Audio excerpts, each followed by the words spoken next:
Bismillahirrahmanirrahim. Assalamualaikum warahmatullahi wabarakatuh. Baik, perkenalkan nama saya Dewi Sartina, Prodi Perbankan Syariah kelas C semester 6. Di sini saya akan membacakan tugas UAS saya mata kuliah analisis laporan keuangan. Di sini kami ditugaskan untuk menganalisis laporan keuangan, pengambilan keputusan pemberian kredit. Contoh kasus: PT Garuda Indonesia Airlines. PT Garuda Indonesia atau Persero Tbk adalah maskapai pertama dan terbesar di Indonesia. Dengan pendekatan berorientasi melayani, Garuda Indonesia bertujuan menjadi pelayanan terdepan bagi wisatawan di negara ini, sekaligus menyediakan layanan pengiriman barang melalui udara. Grup Udara Indonesia pada saat ini memiliki 5 anak perusahaan, yakni yang pertama PT Aerowisata, PT GMF Aero Asia, PT Abacus Distribution System, PT Gapura Angkasa, dan PT Aero System Indonesia. Analisis lingkungan. Yang pertama, lingkungan operasional. Di tengah ketidakpastian perekonomian global, perekonomian Asia masih mencatat pertumbuhan yang solid, dengan Cina mencatat pertumbuhan ekonomi tertinggi, yaitu sebesar 7,8% di tahun 2012. Hal ini memicu permintaan terhadap jasa penerbangan, baik penumpangan ataupun kargo, untuk mendukung aktivitas perdagangan. Trafik penumpang penerbangan internasional Asia Pasifik sebagaimana yang dilaporkan oleh maskapai penerbangan anggota Association of Private Airlines mencapai 207 juta orang, mengalami peningkatan sebesar 7% dibandingkan tahun sebelumnya.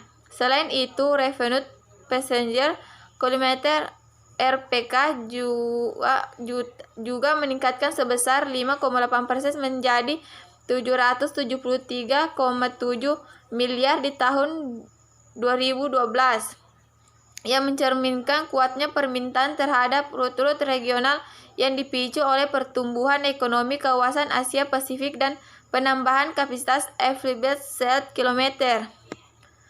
Sementara itu, persaingan bisnis di industri penerbangan di Indonesia tetap berlangsung ketat, baik persaingan antara sesama operator nasional yang berjumlah lebih dari 13 maskapai maupun dengan penerbangan asing yang menerbangi rute-rute penerbangan internasional ke dan dari Indonesia. Garuda Indonesia untuk melipat persaingan ini sebagai tantangan untuk memicu perusahaan menjadi lebih baik dan memberikan yang terbaik bagi seluruh pelanggan dan stakeholder lainnya.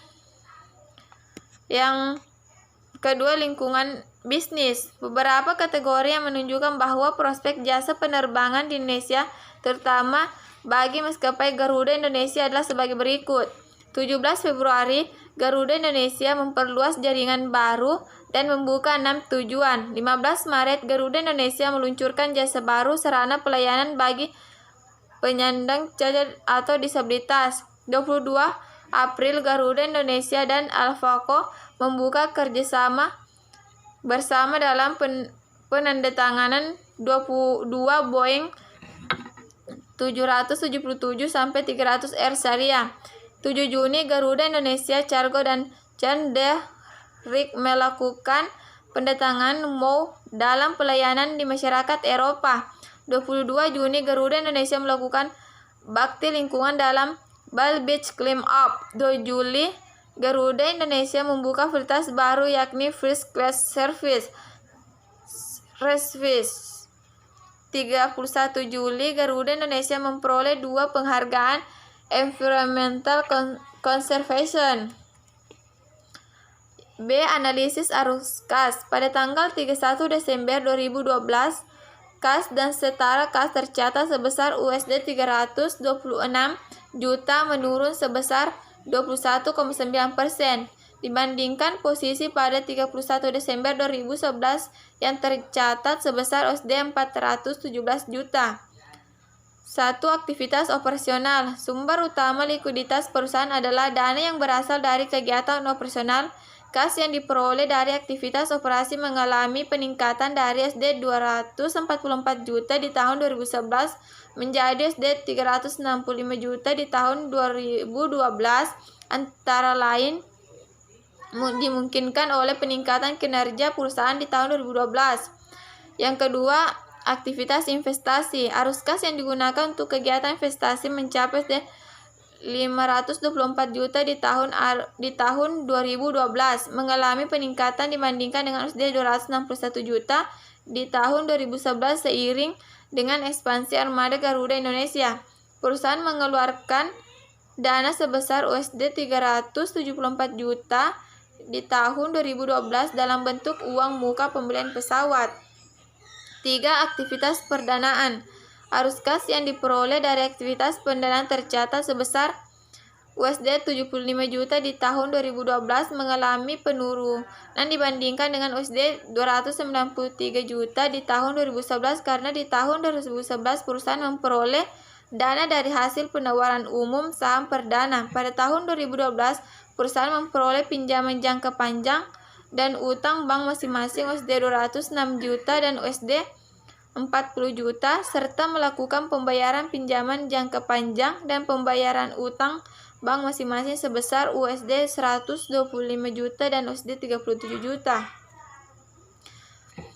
C. Yang analisis risiko. Penilaian kredit di samping syarat-syarat yuridis dikenal pedoman 3R yaitu return, repayment capacity, dan bearing ability. Di samping itu dalam usaha untuk sejak dini mungkin berjaga-jaga dalam menghadapi debitur yang kurang bertanggung jawab. Bank sebelum menyetujui pemberian kredit akan menilai calon debitur dengan menggunakan the 5 cascade analysis yaitu karakter, capital, collateral, dan condition. Yang pertama, karakter menunjukkan kepribadian moral dan kejujuran calon debitur. Capital menunjukkan kemampuan calon debitur di dalam menjalankan dan mengembangkan usaha serta sanggupan dalam melunasi kewajiban dari kegiatan usaha yang dilakukannya yang akan dibiayai dengan kredit dari bank.